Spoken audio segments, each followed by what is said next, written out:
네, 목사님 그러면 시작하시면 될 것 같아요. 네. 잠깐, 목사님 그 마이크, 목사님 마이크. 네. 네. 히브리서 강의 오늘 첫째 날입니다. 1장부터 3장까지 오늘 강의를 하도록 하겠습니다. 히브리서 전체 구조를 한번 표로 살펴보죠. 1장부터 4장은 하나님의 아들이신 예수입니다. 휴오스 두 테우. 5장부터 7장까지는 대제사장 예수, 아르키에로스. 8장부터 10장은 성전이신 예수입니다. 또 11장부터 13장까지는 믿음의 대상이신 예수, 이렇게 큰 네 단락으로 볼 수 있습니다. 정확한 거는 히브리서 전체가 예수 그리스도에게 포커스하고 있다는 거죠. 위로 한번 올라가 보겠습니다. 자, 1장부터 4장이 하나님의 아들 예수인데, 이 하나님의 아들이라는 굉장히 중요한 표현입니다. 여기에는 어떤 의미가 있냐면 그분이 하나님이시다라는 겁니다. 하나님의 속성 중에 1장 1절에서 4절은 창조자 하나님이십니다. 그래서 태초에 창조의 주체이셨던 예수 그리스도, 그리고 1장 6절부터 2장까지는 천사보다 뛰어나신 예수 그리스도. 우리 입장에서는 예수와 천사를 비교한다는 것 자체가 이상하다 생각될 수도 있습니다. 그런데 히브리서 공동체 히브리서를 써서 보낼 때는 이 많은 사람들이 천사 숭배 사상에 빠졌습니다. 그리고 예수를 천사 중에 한 존재 이렇게 생각했었습니다. 그래서 천사보다 훨씬 더 뛰어나신 분이시다, 비교가 안 된다, 이런 내용을 이야기합니다. 천사들은 예수의 명령을 따라 예수께서 구원하신 성도들을 섬기는 존재다라고 합니다. 그리고 3장부터 4장까지는 모세가 나오는데요. 우리 입장에서 또 모세와 예수를 비교하는 게 좀 이상하게 느껴질지 모르지만, 그때 당시에는 아직도 구약에 아주 지배를 받고 있었습니다. 모세는 구약을 완성한 사람이죠. 그 시작점이죠. 율법을 준 존재 이게. 그래서 그러나 그 모세는 하나님의 집을 섬기는 종이고, 예수께서 그 하나님의 아들이시다, 주인의 아들이다, 이런 이야기를 합니다. 그런 1장과 4장의 배경을 보면서 이제 밑에 내용을 보겠습니다. 표 밑으로 한번 내려가 보겠습니다. 이제 1장의 내용을 한번 살펴보면요. 1장에서 1절 제가 읽겠습니다. 옛적에 선지자들을 통하여 여러 부분과 여러 모양으로 우리 조상들에게 말씀하신 하나님이 라고 표현합니다. 이 부분을 세 번역으로 한번 보면은, 하나님께서 옛날에는 예언자들을 통하여 여러 번에 걸쳐 여러 가지 방법으로 우리 조상들에게 말씀하셨으나 라고 합니다.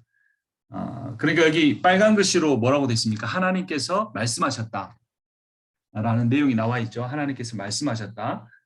그런데 이게 왜 중요하냐면, 하나님이 말씀하셨다라는 이 표현이 창세기 1장에 나오는 표현이기 때문에 그렇습니다. 그러니까 굉장히 이 히브리서의 스케일이 큰 겁니다. 히브리서는 이 구약을 이렇게 하나로 압축해서 그 구약이 예언한 메시아가 예수 그리스도라는 것을 드러내기 위해서 쓰여졌는데요. 그래서 창세기 1장에 하나님이 말씀하셨다. 천지 창조 때 말씀으로 창조하셨잖아요. 그 내용을 가지고 옵니다. 그래서 창세기 1장 1절을 보면, 태초에 하나님이 천지를 창조하시니라. 어떤 방법으로 창조하셨습니까? 말씀이죠. 1장 3절에 보면 하나님이 이르시되 빛이 있으라 하시니 빛이 있었고 라고 합니다.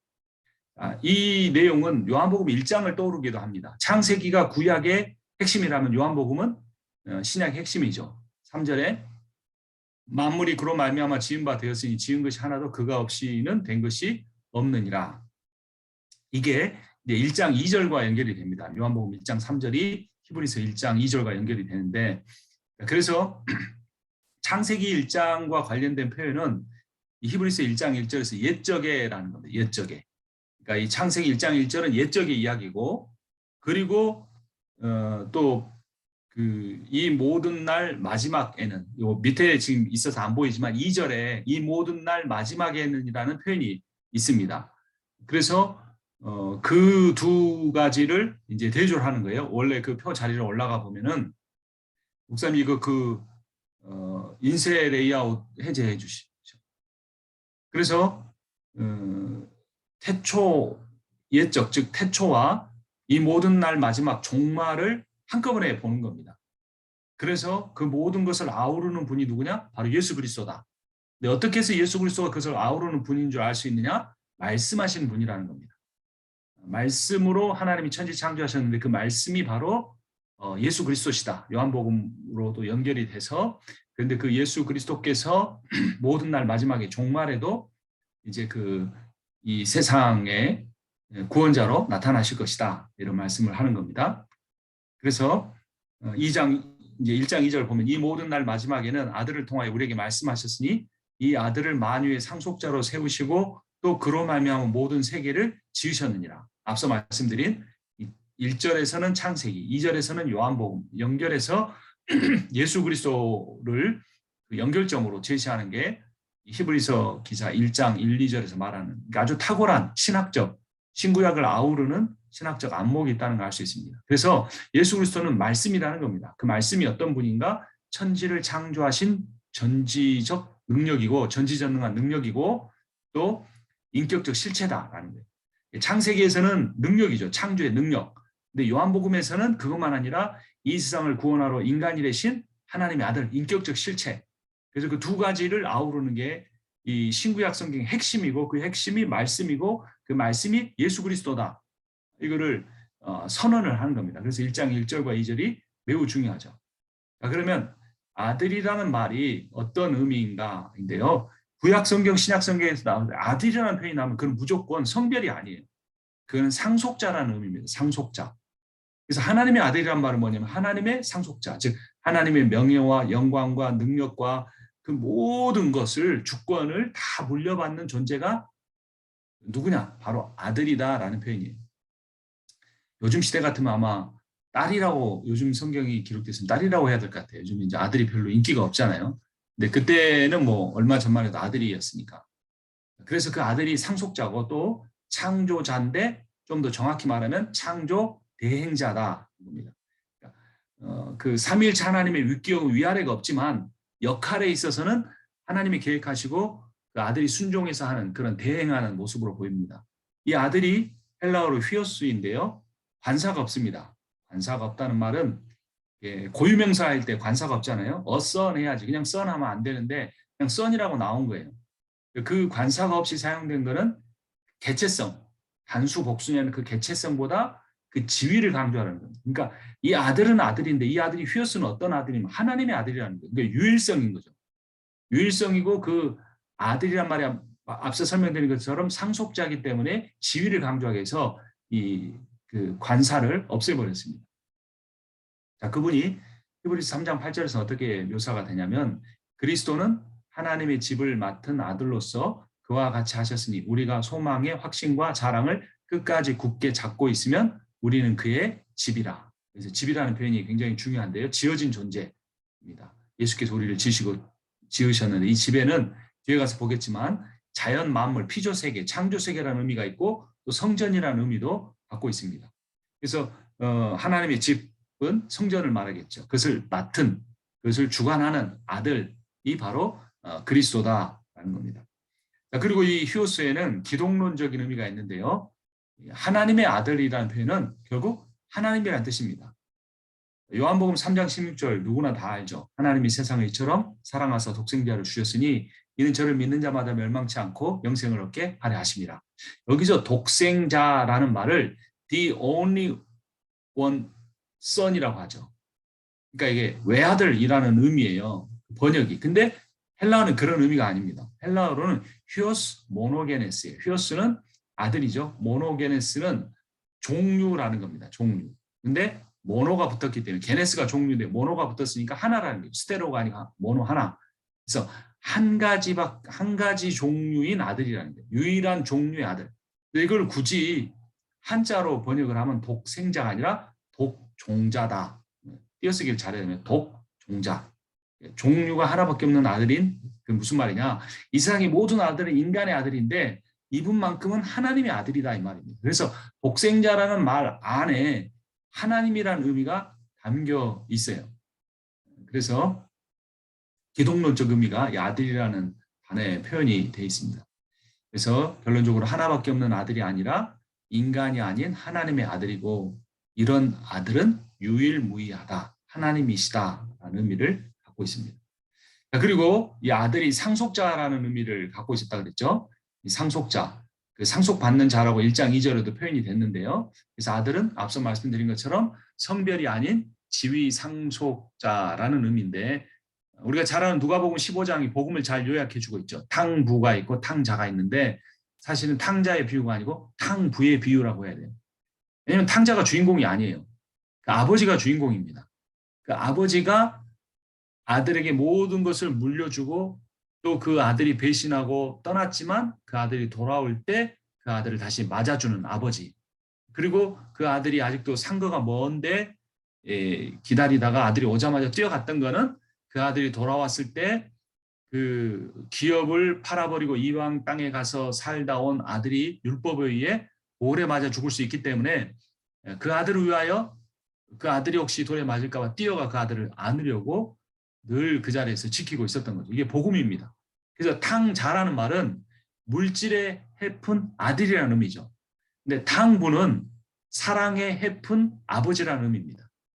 그러니까 탕자라고 하면은 뭐 재산 허랑방탕에 쓰다가 돌아와서 받아들여졌다 이렇게 윤리적인 의미로 개과천선의 의미로 오해될 수가 있어요. 누가복음 15장이. 그러나 탕부라고 할 때는 이 누가복음 15장이 복음이라는 걸 알 수 있어요. 사랑의 해픈 아버지가 사랑받을 자격이 없는 아들을 다시 맞아주시고 여기서 중요한 거예요. 이 다음 포인트를 말하려고 제가 가는 거예요. 그 아들에게 금가락지를 주고 신발을 시키고 새 옷을 갖다 입히고 송아지를 잡아 온 마을 사람들을 위한 잔치를 벌렸다라는 거죠. 뭐가 다시 회복됩니까? 지위가 회복되는 거예요. 아들이 됐다는 것은 가락지를 끼워주고 신발, 가락지는 권세를 의미하죠. 그 신발은 신분을 의미하죠. 노예는 못 신었죠. 새 옷은 완전히 그 새로워진 삶을 의미하는 겁니다. 그래서 완전히 그 지위를 다시 새롭게 해주는 그 아버지. 희한한 거는 그 아버지가 두 아들에게 재산을 모두 다 나눠줬으니까 빈털터리가 됐는데 그 둘째 아들이 돌아왔을 때 또 잔치를 열 수 있는 무한한 전능성을 가지고 있는 아버지. 물질적으로만 아니라 사랑에 있어서도 완전한 아버지의 이미지를 보여줍니다. 그래서 정리하면 탕자가 돌아왔을 때 잔치를 열고 선물을 주는 다함이 없는 사랑의 다함이 없는 전능자로서 아버지가 제시됩니다. 이 세상에서의 성공과 행복 한계가 있습니다. 그런데 하나님께서 주시는 평안과 기쁨은 끝이 없습니다. 그래서 우리가 무엇을 추구하면서 살아가야 하는가라는 그 기준점이 상속자라는 단어에 포함이 됩니다.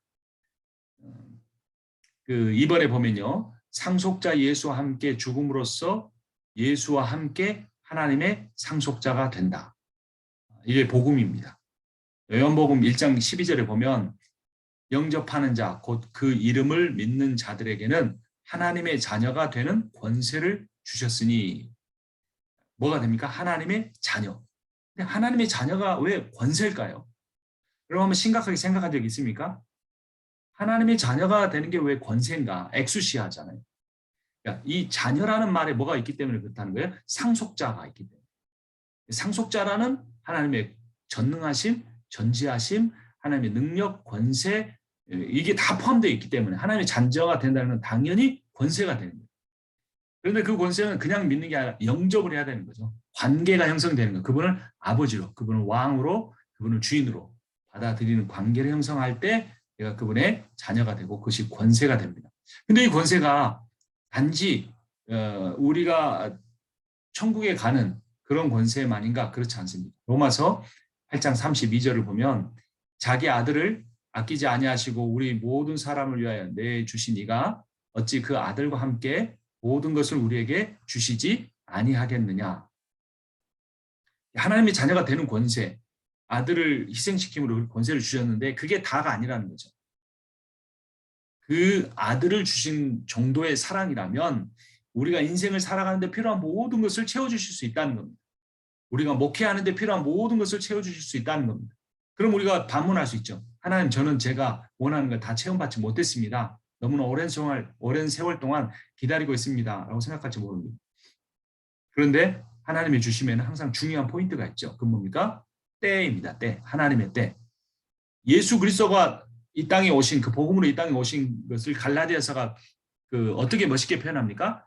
때가 참에 아들이 인간이 되셨다 이게. 그리고 그 가나의 혼인잔치에서 첫 번째 표적을 행하려고 할 때 마리아가 이 집에 포도주가 떨어졌다고 말하는데 그때 예수님이 뭐라고 하십니까? 내 때가 아직 이르지 아니하였다. 그래서 예수님은 항상 성육신 하실 때도 하나님께 순종했고 자신을 세상에 드러내는 때도 하나님께 순종했고 그리고 예루살렘에 올라가자고 그 제자들과 예수님이 형제들이 말할 때도 아직 내 때가 이르지 않았다 이렇게 말해요. 그러니까 예수님이 말하는 내 때는 뭐냐면 십자가에 못 박힐 때를 의미하는 겁니다. 갈릴리 가나 혼인잔치에서도 단지 물을 포도주로 바꾸신 게 아니라 그 표적을 통해 사인을 통해 자신이 메시아이심을 드러낸 거고 메시아는 결국 온 세상을 위하여 죽으시는 거기 때문에 예수님 말씀하신 때는 자기의 죽을 때. 자, 우리의 목회에 필요한 것들을 하나님이 주시지 않으셨다라고 생각할지 모르지만 다 주신 거나 마찬가지예요. 단지 하나님은 때를 기다리고 계시는 겁니다. 그러나 그때는 어떤 그 인간적인 어떤 그런 그 물리적인 시간이 아니고 하나님과 우리 사이의 관계에 의해서 영향을 받는 때입니다. 우리 하나님 앞에 얼마나 의지하고 하나님을 신뢰하고 그것을 받을 준비가 됐느냐에 따라서 그때가 앞당겨지기도 하고 더 기다려야 할 수도 있는 거죠. 자, 생명을 주었다면 다 준 것이다. 영생과 함께 예수의 명예와 소유와 권세를 우리가 다 함께 받았다라는 게 이 상속자의 의미입니다. 그리고 예수님에 대해서도 어떤 이미지를 사용합니까? 창조자입니다. 조금 더 정확히 표현하면 창조의 대행자, 모든 세계를 지으셨느니라라고 표현되어 있죠. 예수님은 우주 만물을 하나님과 함께 지으셨을 뿐만 아니라 우주 만물을 상속받으셨고 우주 만물을 구속하셨습니다. 그러니까 창조와 소유와 통치와 구속, 이 모든 이 성경이 기록하고 있는 복음의 그 구속사의 과정의 가장 핵심적인 분으로 주인으로 예수님이 묘사가 되는 겁니다. 물질적 세계만 아니고 골로새서 1장 14절을 보면 그 아들 안에서 우리가 속량 곧 죄 사함을 얻었도다.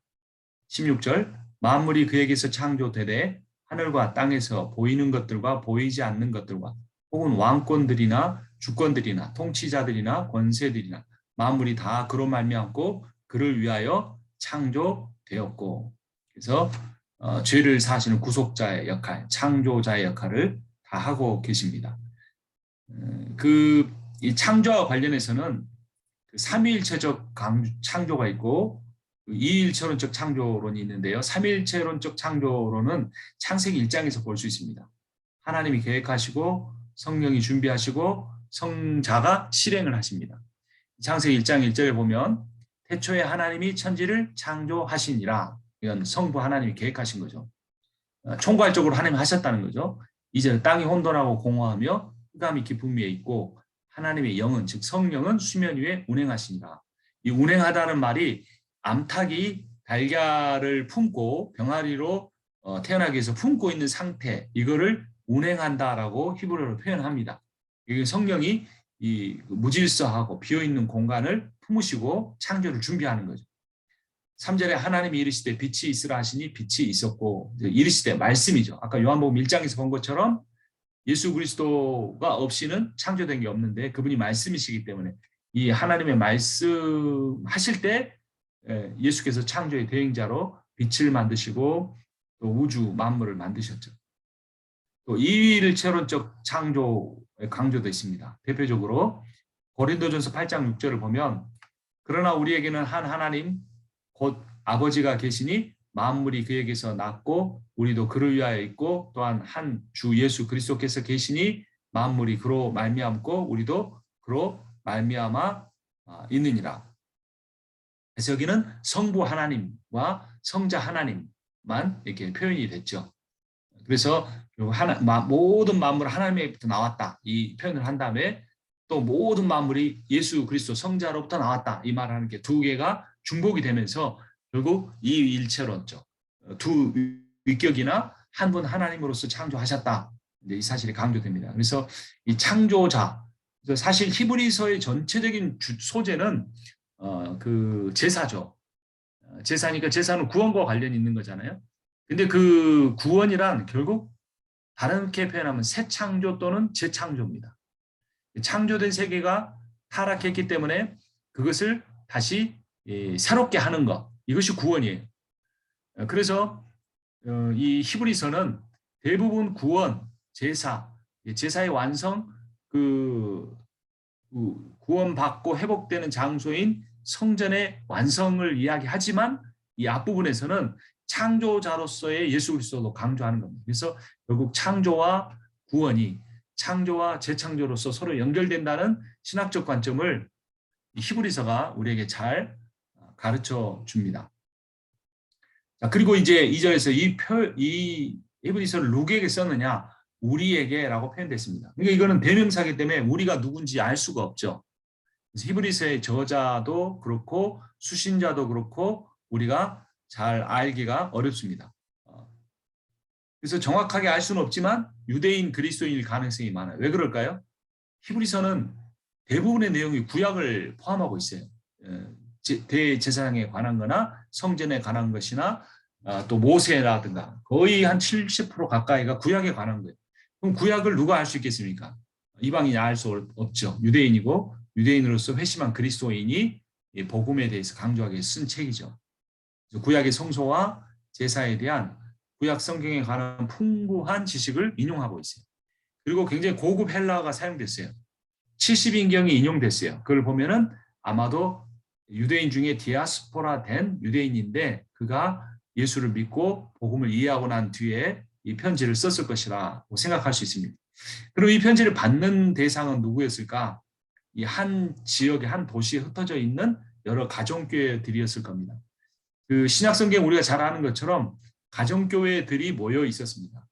그 로마서 같은 경우도 로마서의 마지막 16장에 보면 여러 인물들에 대해서 이야기하잖아요. 브리스길라, 아굴라 해서 뭐 여러 인물들이 나오는데 거기에 언급되는 인물들이 대부분 가정교회의 리더들이었어요. 그래서 그들이 재력도 있고 집이 좀 크기 때문에 그런 여러 사람들이 모여서 예배도 드리고 음식도 제공할 수 있었던 거죠. 그런 여러 가정교회들이 있고 로마서를 써서 보내면 그 가정교회들이 그걸 회람해서 봤던 겁니다. 히브리서를 받는 이 공동체도 그랬을 것으로 추정이 됩니다. 또 유대교의 핍박으로 인한 유대교로에 다시 개종하는 것에 대한 경고하는 내용이 나온 걸 볼 때 많은 그 히브리서의 회중들이 유대인이었다는 사실을 알 수 있습니다. 그런데 이제 계속해서 그 유대교로부터 핍박이 오니까 이로 인해서 좀 타협하려고 하는 only 가스펠이 아닌 뭔가 구약의 율법이라든가 천사 숭배라든가 모세에 대한 어떤 그런 생각이라 이런 식으로 자꾸 과거로 회귀하려고 하는 유대교적으로 돌아가려고 하는 것이 있었어요. 복음에 대한 열정이 식어가고 있었습니다. 그래서 히브리서를 써서 아니다. 그런데 이 사람은 제사를 무시하지 않습니다. 제사를 잘 이야기합니다. 제사장도 무시하지 않습니다. 또 그 제사를 드리는 장소인 성전에 대해 무시하지 않습니다. 그걸 다 이야기합니다. 다 이야기하면서 그거를 완성하시고 그거보다 더 크신 분이 바로 예수 그리스도라고 아주 논리적으로 유대교인의 입장에서 그들을 설득시키고 납득시키는 그 방식으로 복음을 새롭게 전파합니다. 자, 이제 그 예수 그리스도께서 앞에서 쭉 이제 묘사가 됐는데 그분이 어떤 일을 하셨는가? 모든 세계를 지으셨다라고 말합니다. 창조자이신 하나님의 아들이라는 거죠. 하나님의 아들이신데 그분은 창조자시고 그분이 어떻게 창조를 하셨는가? 말씀을 통해 창조하셨습니다. 그래서 우리가 1절에서 봤듯이 1절에서는 선지자를 통해 말씀하셨다 그랬고 2절에서는 이제는 하나님의 아들을 통해 말씀하신다 이렇게 한 거잖아요. 그러니까 구약의 말씀이 바라보고 있는 분이 바로 메시아인데 그 메시아가 이 땅에 직접 오셔서 이제 직접 말씀하시는 그래서 그 구약 그 창세기의 말씀의 창조가 신약 요한복음의 재창조 구원의 말씀이 되시는 그를 연결을 시키면서 강조를 합니다. 그래서 말씀은 창조의 능력이고 구원의 능력이고 로마서 10장 8절 9절 보면 그러면 무엇을 말하느냐 말씀이 내게 가까워 내 입에 있으며 내 마음에 있다 하였으니 곧 우리가 전파하는 믿음의 말씀이라. 내가 만일 내 입으로 예수를 주로 시인하며 또 하나님께서 그를 죽은 자 가운데서 살리신 것을 내 마음에 믿으면 구원을 받으리라. 창조의 능력의 이제 말씀에 대해서 앞에서 많이 살펴봤으니까 구원의 능력으로서 말씀에 대해서 이제 제가 로마서 10장을 인용을 했는데요. 이 말씀은 메시아에 관한 구약의 말씀을 성취하신 분, 또 성육신하신 말씀인데 그분을 통해 어떻게 구원받느냐의 문제예요. 그래서 그 말씀이 그 입에 있다. 이 말씀을 잘 하는 거죠. 설교도 했는지 뭐 큐티를 했는지 성경을 읽었는지 모르겠는데 말씀이 입에 가까이 있어요. 마음속까지 들어왔어요. 그리고 그것은 곧 전파하는 믿음의 말씀이 된 거예요. 그 말씀을 어떻게 해야 되냐? 9절에 네 입으로 예수를 주로 시인하며 하나님께서 그를 죽은 자 가운데 살리시고 내 마음에 믿으면 구원을 받으리라. 그래서 그 다음 구절에서는 마음으로 믿고 입으로 신하에 구원 얻는다 그랬어요. 그래서 이 구절에 따라서 우리가 사형리라든가 무슨 그 전도 폭발 같은 거 가지고 전도지 만들어서 가서 복음 제시를 하죠. 근데 사실은 이 구절은 잘 우리가 연구해야 됩니다. 마음으로 믿는다 할 때 이 마음은 그 지정의가 포함된 전인격을 의미해요. 감정적 마음이 아니에요. 지식과 그다음에 감정과 의지의 결단의 중심, 그 인격, 온전히 그 인격이 말씀을 완전히 받아들인 상태를 의미하는 거예요. 그게 마음으로 믿는 겁니다. 그리고 입으로 시인한다는 것은 무슨 말이냐면 그 당시에는 로마가 그 기독교인들이 핍박하고 있는 시기였어요. 그래서 예수를 주라고 시인한다는 말은 사형리를 들고 있는 전도자와 내가 비밀스러운 공간에서 둘이 고백하는 게 아니에요. 교회 공동체 앞에서만도 아니에요. 그 사회적 상황 속에서 나는 크리스찬입니다. 아멘 크리스천이라고 사회에서 그것을 공언하는 거예요. 근데 당시에 로마의 황제들은 크리스찬이라고 공언하고 또 거기 어떤 그 완전히 그 예수를 믿는 사람이라고 판단이 되면 그 사람을 길드라고 하는 경제 협동조합에서 상업협동조합에서 퇴출을 시켜버립니다. 그래서 비즈니스를 할 수 없게 만드는 거예요. 더 심각한 경우는 감옥에 가둡니다. 더 심각한 경우는 사자의 밥이 되기도 하는 거죠. 그래서 여기서 입으로 시인한다는 말은 내가 예수를 믿을까 말까, 믿어줄까 말까, 나 믿습니다. 이렇게 음성으로 뱉었다는 말이 아니고 내가 예수를 믿는다는 사실을 모든 사람에게 공언함으로써 그로 인해서 내가 감당해야 할 모든 손해와 희생을 죽음까지라도 감당하려고 하는 자세를 보여주는 겁니다. 제가 왜 이 부분을 시간을 들여서 강조해서 말씀을 드리냐면 히브리서에서 예수 그리스도를 구약의 제사와 성전과 대제사장을 대치하는 분으로 제시할 뿐만 아니라 진정성 있는 신앙이어야 한다는 사실을 매우 히브리서에서 강조하고 있습니다. 그러니까 오히려 율법을 더 철저하게 지키고 옛 제사와 모세 율법을 강조하는 사람들일수록 몇 가지 종교적인 행위는 지키지만 그들이 전인격적으로 주님에게 자신의 삶을 드리고 재물이나 명성이나 성공 위주의 삶을 포기하고 예수를 따르기 위해 손해를 감당하는 그런 삶을 살지 않았다는 거예요. 그 부분에 대해서도 히브리서 기자가 강조합니다. 그래서 예수 그리스도는 구원의 능력의 말씀이시고 그 구원의 능력의 말씀이 우리 안에 들어올 때 전인격적으로 그분을 우리의 마음으로 온전히 믿고 신뢰하고 영접하고 또 뿐만 아니라 사회 가운데 교회 공동체 가운데 자신이 손해와 희생을 감수하고 자신이 크리스찬임을 공언하고 살아가는 삶이었다라는 겁니다. 우리 잠깐 쉬도록 하겠습니다. 녹음 끌게요. 네.